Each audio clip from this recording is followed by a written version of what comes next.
All right, we have another question of the day. This one comes from Peyton. And he asks, Eric, have you always felt the way that you do about multiverses, alternate timelines, or was it just from them being played out to death? I'm not a big fan of it, okay? Never really have been, to answer that question.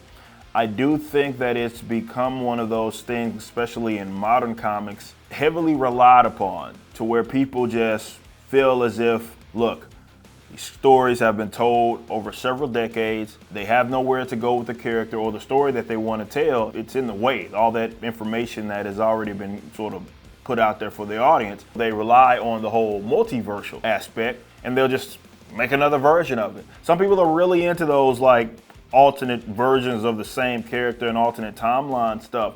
And look, I'm not saying that they're all equal. It's just for me, and what we're trying to do with the company, I'm just not necessarily a fan of it. I would much rather, and yeah, some are going to make the argument, we haven't been around for 70 years, so it's easy for you to say, and perhaps maybe there is some merit to that position, but we laid that foundation from the get-go. It's in our code of ethics that we just stay away from that. Sure, there'll be another realm, there's space, obviously, there's other planets, and those stories can be told, but it's all part of the same universe. We're not going to have like 50 versions of the same character that's running around. So that does sort of stem from how I feel about the multiversal aspect, but also creatively, that standard is set not only for the writers here and what they expect, but also the audience. It's a standard that you guys can sort of hold us to. So I think it is a combination of both of those concepts to answer your question. Like, yeah, it did get kind of played out as far as my honest opinion,